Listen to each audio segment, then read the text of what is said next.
வணக்கம் உறவுகளே, மீண்டும் இன்னொரு காணொலியில் சந்திப்பதில் மிக்க மகிழ்ச்சி. கர்நாளை பிறகு நேரம் சார்ஜனும் சந்திச்சிருக்கிறோம். சார்ஜன், எப்படி போகுது? புது வருஷம் எல்லாம், சித்திரை புது வருஷம் பிறந்தது எப்படி இருக்குது உங்களோட லைஃப்கள் எல்லாம்? இப்போ புது வருஷம் பிறந்திருக்கு, நீங்கள் கொஞ்சம் நாட்கள் போகத்தான் தெரியும். நாங்கள் எப்போ ஒரு பாசிட்டிவான மைண்ட் செட்டில் இருக்கோம், நேர்மறையான எண்ணத்தில் இருக்கணும். எல்லா விஷயமும் சரியாக நடக்கும், இதாக போகும்னு யோசிக்கணும். என்னென்னா எங்களை சுற்றி பல விஷயங்கள் நெகட்டிவாக இருந்தாலும் நாங்கள் முடிஞ்ச அளவுக்கு பாசிட்டிவாக இருந்தால் தான் நாங்கள் லைஃப்பை கொண்டு போக முடியும். அனைவருக்கும் இனிய சித்திரை புத்தாண்டு நல்வாழ்த்துக்கள். நேற்று ஒரு விஷயம் நடந்தது, அது எல்லோரும் மனதிலேயும் ஒரு துயரத்தை தரக்கூடியது. எங்களுக்கு தமிழர்களாகிய நாங்கள் இலங்கையிலேயும் அடிபட்டு போராட்டங்கள் போராடி எந்தவித பிரயோஜனமாக இல்லாமல் இருந்தது. கனடாவில் வந்து உடுத்தி எத்தனையோ போராட்டம் செய்து எங்களுக்கு எந்த விதத்திலையும் நீதி கிடைக்கல. அதே மாதிரி நேற்று கனடாவில் நடந்த ஒரு ஆக்சிடெண்ட், 3 உயிர்கள் அதில் போயிருந்தது. உடனடியாக 2 பேரும் ஹாஸ்பிட்டல்லேருந்து தாயும் உயிரிழந்திருந்தார்கள். அந்த ஆக்சிடெண்ட் வந்து ஏற்கனவே அந்த கேமராவில் பதிவாக இருந்தது, காரில் உள்ள அந்த கேமரா ஒன்றில். அதை ரெட் லைட்டில் அவர் ஓடி வந்து அடித்தது. அது நேற்று எந்தவித குற்றமும் அவருக்கு இல்லைன்ற மாதிரி தீர்ப்பளித்து விட்டுருக்கு. அதாவது லைசன்ஸை சஸ்பெண்ட் பண்ணையில், அவருக்கு ஜெயில் தண்டனையில் ஒன்றும் இல்லை. அவருக்கு அந்த சூரிய ஒளி கண்ணுக்கு குத்தினதும் 2-3 காரணத்தை சொல்லி அது அப்படின்னா இந்த கனடாவில் எங்களுக்கு சூரிய ஒளி குத்தாண்டு எல்லோரும் போய் ஆக்சிடென்ட் பட்டு உயிரை கொண்டாலும் பிரச்சனை இல்லைன்ற மாதிரி தான் அந்த தீர்ப்பு. என்ன அது பெரிய ஒரு உண்மையிலே துயரமான ஒரு சம்பவம். அந்த 3 உயிர்கள் போயும் அவருக்கு ஒரு தண்டனை அங்கே வழங்கப்படையில்லை. அதாவது நேற்று நிறைய மக்கள் அங்கே போயிருந்தார்கள். அந்த இது திருப்பி அப்பீல் செய்ய போகிறதாக காணொலியில் பார்த்துருந்தோம். அப்படி இங்கே கனடான்ற நிலைமையும் மாறிக்கொண்டிருக்கு. உங்களோட பார்வையில் எப்படி இருக்குது இப்போ வேலை வாய்ப்புகள்? அதுகள் எல்லாம் கொஞ்சம் பிரச்சனையாக இருக்குது. என்ன நடக்குதுன்னு நினைக்கிறேன். அதுவும் கூட அந்த இளைஞர்களிடையே தான் இந்த வேலை வாய்ப்பு பெரிய பிரச்சனையாக இருக்குது. அதேமாதிரி இந்த கடந்த வருடத்திலேயே லே ஆஃப் கொடுக்கப்பட்ட பெரிய கம்பெனியில் இருக்கிறார்களே இன்று வேற இன்னும் வேலை எடுக்கல. எல்லாம் ஊபர் ஈட்ஸ், ஊபர் டிரைவ் இதை தான் செய்து கொண்டிருக்கணும். என்னென்னா கனடாவில் படித்தவர்கள் அதிகமாக இருக்கிறதுனால, இந்த கிராஜுவேட் ஆகி வர்றார்கள் அதிகமாக இருக்கிறதுனால அந்த வேலை இடங்கள் வந்து மிக குறைவாக இருக்குது. நம்ம ஒரு 100 புது இடங்களுக்கு, அதாவது என்ட்ரி லெவலுக்கு வேலைக்கு போயினோம்னா அங்கே பல்லாயிரக்கணக்கான பேர் லைனில் இருக்கணும். கூட அந்த இன்டர்நேஷ்னல், அதாவது சர்வதேச தகுதி உள்ள ஆக்களும் சரி, கனடாக்குள்ள தகுதியான ஆக்களும் நிறைய பேர் இருக்கிறதால போட்டி அதிகமாக இருக்குது. மற்றது இந்த காலத்தில் வேலையை நம்பல. இப்போ ஒரு வேலைக்கு எடுத்துட்டு திடீரென்னு உங்களுக்கு ஒரு இமெயில் ஒன்று வரும், நாங்கள் லே ஆஃப் பண்ணிட்டோம்ட்டு, ஒரு மேஸ் லே ஆஃப் மாதிரி 1000 பேருக்கு 500 பேருக்குன்னு ஒரே ஒரு இமெயில் வரும். ஆஃபீஸுக்கு போகாமலே வீட்டை இருந்து வேலை செய்கிறாக்களுக்கெல்லாம் வேலையே நின்றுடும். அப்போ இந்த காலத்தில் எதையுமே நம்ப முடியாமல் இருக்கு. என் ஃப்ரெண்டின் ஒய்ஃபும் 23 வருஷமாக அக்கௌண்ட் வேலை தான், அவருக்கு பேக்கேஜ் கொடுத்து இப்போ நிப்பாட்டிட்டான். அப்படி அப்படி கனகாலம் வேலை செய்த ஆக்களுக்கே இப்போ வேலை இல்லாத ஒரு நிலைமை. இப்போ ஊபர் ஈட்ஸ் போடுறாக்களும் சொல்லி இப்போ இந்த கேஸ் ப்ரைஸ் பார்த்திங்க. இப்போ நான் உதாரணமாக இந்த காருக்கு நான் $60 ஃபுல் டேங்க் அடித்தேன். நான் இப்போ $100 வேணும். என்ற கேஸ் ப்ரைஸு ₹1.80 போயிட்டுது. 85 இன்றைக்கெல்லாம் ₹1.80. அப்போ அந்த நிலைமையில் போய்க்க இந்த ஊபர் அதுகளும் பெரிய பிரச்சனை தான். இந்த கனடாவில் இப்போ இதால் சாப்பாட்டு சாமான்களும் கொஞ்சம் ஸ்லைட்டாக ஏறிக்கொண்டு, இப்போ ஏற்கனவே எங்களோட வீடியோவில் சொல்லியிருந்தீர்கள், போர் நீண்ட நாளைக்கு நீடிக்குமா இருந்தால் பொருளாதாரம் உலகெங்கும் பெரிய பிரச்சனையாக இருக்கும்னு சொல்லி அந்த வகையில் கனடாவிலும் இப்போ எண்ணெய் கூடைக்குள்ள ஆட்டோமேட்டிக்காக மற்ற இதுகளும் எல்லாம் கூடிக்கொண்டு போகுது. எல்லாம் ஒரு செயின் ரியாக்ஷன் மாதிரி, சங்கிலி தொடர் மாதிரி ஒன்று தங்கி இருக்குது. இப்போ பெட்ரோல் ஒன்று இருந்தால் தான் ட்ரக்குகள் மூவ் ஆகும், பொருட்கள் ஒரு இடத்துல இன்னொரு இடத்துக்கு போகும். அப்படி பார்க்கல எல்லாமே அதிகரிக்கும். முதல்ல பெட்ரோல் அதிகரிக்கவே டிரான்ஸ்போர்ட்டேஷன் கோஸ்ட் வந்து அதிகரிக்கும். அப்போ ஒரு உணவுப் பொருளை கொண்டே அந்த செல்ஃபில், கடையின் செல்ஃபில் ஒரு பிரெட்டை $4 கொண்டு போனது இப்போ $5 $6 ஆகும். என்னென்னா அந்த கோஸ்ட்டை, பெட்ரோலுக்கான இந்த டிரான்ஸ்போர்ட்டேஷன் கோஸ்ட் எல்லாத்தையும் சரி செய்கிறதுக்கான ப்ரைஸ் தான் நாங்கள் கடைசியாக வாங்க போகிற பொருளோட ப்ரைஸில் இருக்க போகுது. அப்போ எல்லாமே தான் எங்கள் மீது தாக்கம் செலுத்த போகுது. தேவையில்லாத ஒரு போர் தொடங்கியதுனால இப்போ இங்கே மட்டும் இல்லை, இப்போ ஆசிய நாடுகள்லேயும் பெருசாக பாதிச்சிருக்கேன்னுன்னா இலங்கையை சொல்லலாம். இப்போ பெட்ரோலுக்கு எல்லாம் QR கோட் முறை வந்து கணக்கு எல்லா இடமுமே பாதிக்கப்பட்டிருக்கு. இந்தியாவில், இலங்கையில். இப்போ அந்த அதை துறக்கிறேன்னு சொல்லியிருக்கிறேன் தானே ஈரான். அப்போ அது எவ்வளோ தூரம் சாத்தியப்படும் என்று தெரியாது. ஏன்னா இப்போ கொஞ்ச நாளைக்கு துறந்து திரும்பவும் சண்டை வருமென்னு சொன்னால் திரும்பவும் மூடுறதுக்கான சந்தர்ப்பங்கள் இருக்குது. பொறுத்திருந்து தான் பார்க்கணும் என்ன நடக்குமென்னு சொல்லி. அதுக்கடுத்து தான் இப்போ சர்ஜன் இஞ்சத்த இமிக்ரேஷன் இப்போ கனவேர் நான் கடந்த மாதம் 2 மாதத்துக்கு கேள்விப்பட்ட அளவில் இந்த ரிஃப்யூஜி கிளைம் பண்ணாங்க. இப்போ டூரிஸ்டில் வந்து ரிஃப்யூஜி கிளைம் பண்ணாங்களுக்கெல்லாம் சில பேருக்கு ஆட்டோமேட்டிக்காக லெட்டர் அனுப்பிடுறாங்க, உங்களுக்கு அக்செப்ட் பண்ணியிருக்கு, பிஆருக்கு அப்ளை பண்ணுங்கன்னு சொல்லி. ஒரு சிலருக்கு ரிஜெக்ட் பண்ணியும் வந்துருக்கு. அது என்ன மாதிரி இப்போ இது நான் எதிர்காலத்துக்கு சொல்கிற விஷயம் என்னென்னா, இனி வந்து இந்த ப்ரோசஸ் எல்லாமே ஈஸியாக போயிடும். அதாவது இப்போ நீங்கள் ஒரு அப்ளிகேஷனை சென்ட் பண்ணிக்கலையே அதை கேட்குற விஷயமெல்லாம் இருந்தால் தான் முதல்ல அப்ளிகேஷன் எடுத்துக்கொள்ளுவீங்க. இனி எல்லாமே மிக விரைவாக நடக்கும். இப்போ அக்செப்ட் ஆன எல்லாருக்குமே இந்த இமெயிலுக்கு அந்த ஹியரிங்கை கூப்பிடாமலே இமெயிலே அக்செப்ட் ஆன காரணம் என்னென்னா, அவ கொடுத்த சான்றுகளும் எல்லா டாக்குமெண்ட்டும் அவர்களுக்கு திருப்தியாக இருந்தபடியே தான் உடனடியாக வழங்கினோம்.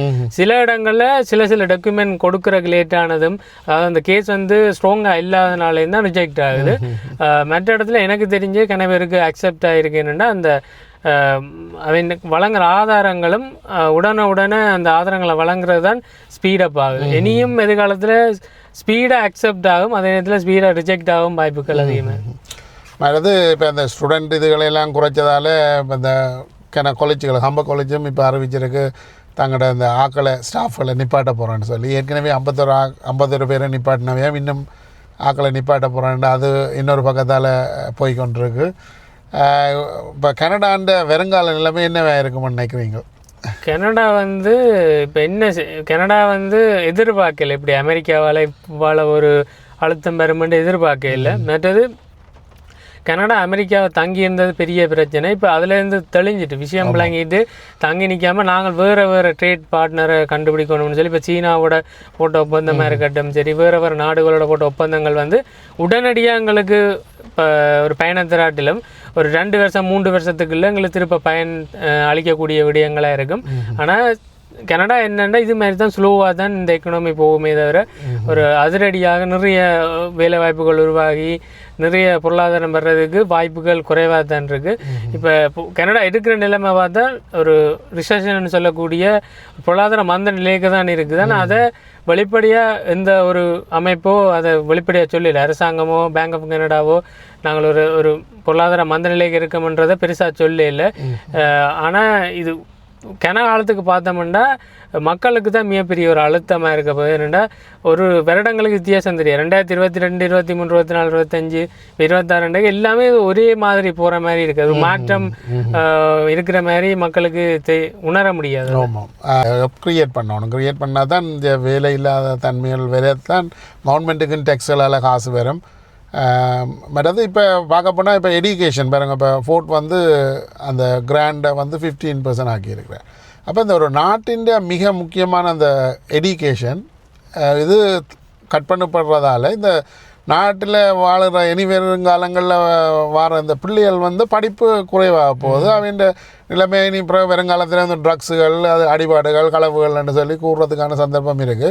இப்போ எங்கட தேர்ட் வேர்ல்டு கண்ட்ரியை விட கனடாவை பொறுத்தவரையில் இந்த எஜுகேஷனுக்கு கொடுக்குற காசுகள் நல்லா குறைச்சி கொண்டு போய் நம்ம. ஏன்னால் அவன் லோன் வந்து படித்து முடிஞ்சா போல் 4 வருஷமோ இப்போ சில பேர் 7-8 வருஷமும் படிப்பினம் மேலே அப்படி படித்து முடியக்கல அவங்க அந்த லோனுகள் எல்லாம் மக்கச்சக்கமாக வந்துடும். இப்போ அவை அதை கட்டுறதுக்கு அவங்க வேலை வாய்ப்பு இல்லைன்னு சொன்னால் வேலை செய்தால் தான் அதை கட்டலாம். என்ன செய்ய போயிடும்? அப்போ அது ஒரு இக்கட்டான நிலைமை. அதே நேரத்தில் இப்போ அரசாங்கம் வந்து இந்த கொடுக்குற கிராண்டுகளையும் கட் பண்ணுறதால பெரிய பிரச்சனை வருங்காலத்தில் உருவாகும். இந்த படிப்புகள் குறைவால் அந்த நாட்டில் மிக முக்கியமான ஒரு இது எஜுகேஷன், அதுவும் இல்லைன்னு சொன்னால் எதிர்காலங்களில் கனடாவில் பெரிய பிரச்சனைகள் வர்றதுக்கான சந்தர்ப்பங்கள் இருக்கு. படிக்கிற ஆக்களும் இங்கே அந்த வாய்ப்புகள் கிடைக்காதனால அமெரிக்கா வேறு நாடுகளுக்கு போயினேன். இது கனடாவுக்கு இன்னும் பெரிய ஒரு இழப்பு. என்னென்னா கனடாவில் படித்து கனடாவினுடைய பொருளாதாரத்துக்கு ஹெல்ப் பண்ணாமல், அதாவது அவங்க இந்த கனடாவுக்கு தான் ஹெல்ப் பண்ணணும். ஆனால் கனடாவில் வாய்ப்பு கிடைக்காம வெளியில் போய் வேறு நாட்டுக்கு அவர்கள் உதவியாக இருக்கே. கனடாவுக்கு தேவையான மருத்துவர்களோ கனடாவுக்கு தேவையான திறமையான ஆக்களோ கனடாக்கு இருக்க மாட்டேங்குது. அப்போ அடுத்த ஒரு தலைமுறை படித்து வர்றதுக்கு காலங்கள் எடுக்கும். அப்போ இங்கே திறமைக்கான ஒரு பற்றாக்குறையும் ஏற்படும். மேலே சொன்ன மாதிரி தான் ஒரு படிப்புக்கு முக்கியத்துவம் கொடுக்காட்டி அரசாங்கம் ஒரு படித்து வந்த ஒரு சமுதாயம் வந்து வேறு போக்குக்கு போகும். அதாவது இப்போ படிப்பு இல்லாமல் வேறு இருக்குது, அந்த ஸ்கில் ட்ரேட் மாதிரி மற்றது வேறு தொழில்துறை இருக்குது. அதுக்கு தான் முக்கியத்துவம் கொடுப்பினே தவிர மருத்துவத்துறையோ இந்த முக்கியமான துறைகளுக்கு ஆட்கள் பற்றாக்குறை வந்ததுன்னா பெரிய ஒரு கஷ்டமான ஒரு நிலைமை தான் கனடா போகும். கனடா வந்து ஒன் டைம் பேமெண்ட் மாதிரி அந்த க்ரோசரி ரீபேட்ன்னு சொல்லி கொடுக்க போயினேன். அப்போ ஜூன் 5 தான் எல்லார்ட்ட பேங்க் அக்கௌண்ட்டுக்கும் பெறும்னு நினைக்கிறேன். 12 மில்லியன் கனேடியனுக்கு வரப்போகுது. கனடாவில் இருக்கக்கூடிய 12 மில்லியன் மக்களுக்கு இப்போ ஒருத்தர் சிங்கிளாக இருக்கிறாருண்டா அவருக்கு $267 வரைக்கும் கிடைக்கும். அதே வேலை செய்தாலும் செய்யாட்டிலும் பெறுமா? இது வந்து ரீபேட் வந்து இந்த சிஆர்ஏ டேக்ஸ் பே பண்ணாக்களுக்குன்னு தான் நான் நினைக்கிறேன்டா. ஏன்னா இது இந்த எண்ணிக்கையின்படி 12 மில்லியன் மக்களுக்கு தான் பெறுது. அடுத்தது அதாவது பேரண்ட், அதாவது பெற்றோருக்கு ஒரு குழந்தை இருக்குண்டா அவைக்கு கிடைக்கக்கூடிய காசு $441. அதே மாதிரி 2 பிள்ளைகள்ண்டா $533 வரைக்கும் கிடைக்கும். 3 பிள்ளைகள் இருக்கக்கூடிய குடும்பத்துக்கு $625, 4 பிள்ளைகள் இருக்கக்கூடிய குடும்பத்துக்கு $717 வரைக்கும் ஒரு ஒன் டைம் பேமெண்ட் மாதிரி கிடைக்கும். இதை வைக்கி ஒரு க்ரோசரி வாங்குறதுக்கு உதவியாக இருக்கும். ஆனால் சில பேர் இதை கால்குலேஷன் பண்ணி பார்த்ததில் ஒரு வருடத்துக்கு பிரித்து பார்த்தாலும் ஒரு பால் வாங்குறதுக்கு இல்லாட்டி சின்ன பொருள் வாங்குறதுக்கு தான் இது ஹெல்ப்ஃபுல்லாக இருக்குமே தவிர பெருசாக ஹெல்ப்ஃபுல்லாக இருக்காதுன்னு சொல்லி நம்ம என்னென்னா $267 ஒரு ஒன் டைம் பேமெண்ட் தான். அதை வச்சு சில பேர் 2 கிழமையோ 3 கிழமைக்கான க்ரோசரியை வாங்கி கொள்ள முடியுமா? ஹெல்ப் பண்ணிட்டு சொல்லிக்கல ஒன்றுமே இல்லாததுக்கு இது ஏதோ பரவாயில்லைன்னு சொல்லலாம். ஆனால் சில பேர் இதை பிரித்து ஒவ்வொரு கிழமைக்கும் பிரித்து இவ்வளோன்னு பார்க்க இவ்வளோ $1 தான் பெறும். இதை வச்சு ஒரு பால் முட்டையும் இவ்வளோ தான் வாங்கலாம். இது ஹெல்ப்ஃபுல் இல்லையென்று சில பேர் கதைக்கணும். ஆனால் என்னை பொறுத்த வரைக்கும் ஒன்றுமே இல்லாததுக்கு கொஞ்சம் பணம் பெறுறதே ஒரு உதவியாக இருக்கும். ஏன்னா 4 பிள்ளைகளுக்கு ஒரு வீட்டுக்குண்டா மிகப்பெரிய க்ரோசரி தேவைப்படும். இல்லை, இப்போ இந்த பேசிக் சேலரியே இப்போ $17.60 கனடாவில். ஆனால் இப்போ ஒன்டாரியோவில் அதாவது வந்து இப்போத்தியான சிச்சுவேஷனுக்கு அவர் சொல்கிறாரு $27 இருந்தால் தான் வாழலாமான்னு சொல்லி அந்த பேசிக் சேலரி. ஆனால் இங்கே பேசிக் சேலரி வந்து $17.60. இந்த அக்டோபருக்கு $17.95 35 கூட்டுவதாக கேள்விப்படுறேன். அது அமலுக்கு வந்தால் தான் கூட்ட போகிறதாக சொல்லியிருக்கிறாரு. ஏனெண்டா ஒரு $20 இப்போ வேறு நாடு ஆஸ்திரேலியாவில் பார்த்தா $20 மினிமமாக வச்சிருக்கணும், $22 ஆனால் கனடா வந்து ஏன் இப்போவும் 14, 15, 16 $1 சென்ஸாக கூட்டினோம்னு தெரியல. உண்மையாக $25 மேலே ஒரு மினிமம் பேஜ் இருந்தால் தான் ஒரு மக்களால் சமாளிக்க முடியும் இந்த காலத்தில். மற்றது இந்த கேஸ் டேக்ஸும் இப்போ வெட்ட போகிறதா மாகாணி அறிவிச்சிருக்கிறார். அக்டோபர் 1 வரையும் அதை அமலுக்கு கொண்டு வரதுக்காக இருக்கிறேன். அது வெட்டுறதால நல்ல விஷயம் என்னென்னா லிட்டருக்கு 10 சென்ட்ஸ் வரைக்கும் குறையும் என்று எதிர்பார்க்கணும்.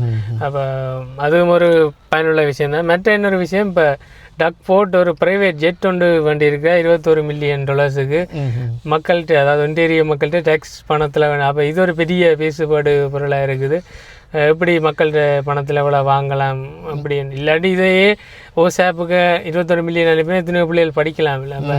உண்மைதான். இது இங்கே இந்த அரசியலாதையும் எங்கள்கிட்ட தேர்ட் வேர்ல்ட் கண்ட்ரி மாதிரி இப்போ போய் கொண்டிருக்குது. கனடா ஒரு வளர்ச்சியடைஞ்ச நாடுன்னு பார்த்தால் இங்கே அப்படியானில் தான் இருக்குது. ஒரு விஞ்ஞான ஊழல் செய்து கொண்டிருக்கணும் இதெல்லாம். அதாவது இது எப்படி என்றால் அவர்கள் அதிகாரத்தில் இருக்கும்போது அவர்களுக்கு தேவையான விடயங்களை அவர்கள் பயன்படுத்தி கொள்கிறார்கள். ஆனால் மக்கள்கிட்ட வரி பணத்தை சரியாக பயன்படுத்தினா இல்லை. கனடாவில் ஒரு பாலம் கட்டுறதுக்கோ இல்லாட்டி ஏதாவது ஒரு மக்களுக்கு தேவையான ஒரு விடயத்தில் அந்த பணத்தை செலவழிக்கலாம். ஒரு ஜெட்டை வாங்கிட்டு அது ஒரு தனி நபர்கிட்ட ஒரு அரசியல்வாதியின் சுயநலத்துக்காக அவற்ற தேவைகளுக்காக பயன்படுத்துறது வந்து ஒரு சரி இல்லாத விஷயம். ஆனால் இதை நின்று கேள்வியாக எல்லா மக்களுக்கு நேரம் இல்லை. என்னடா வேலையை போகணும், பில்லு கட்டணும் அப்படின்னு இந்த மக்கள் பரபரப்பாக இருக்கேக்கில்லை. இந்த அரசியல்வாதிகள் சொகுசான வாழ்க்கை வாழ்வார்கள். ஏன்னா அவர்களுக்கு தெரியும் ஒரு குறிப்பிட்ட நாளைக்கு தான் இந்த எதிர்ப்பு இருக்கும். அதுக்கு பிறகு மக்கள் அவைகளுடைய அன்றாட வேலையை பார்த்து கொண்டிருப்பார்கள். இதை கேட்டும் எங்களுக்கு ஒரு ஒன்றும் பிரயோசனம் இல்லைன்றதுக்காக என்னடா நாங்கள் வாழ்கிற வாழ்க்கை வந்து ஒரு மெஷின் வாழ்க்கை. நாங்கள் எங்களோட இதுகளை பார்த்து கொண்டிருக்கிறோம். அப்போ அங்கால இருக்கிற வேறு தர மக்கள், அதாவது உயர்தர மக்கள், அரசியல்வாதிகள் எல்லாமே அவர்களுக்கு அது சரி என்னப்படுதோ அதை தான் செய்கிறேன்.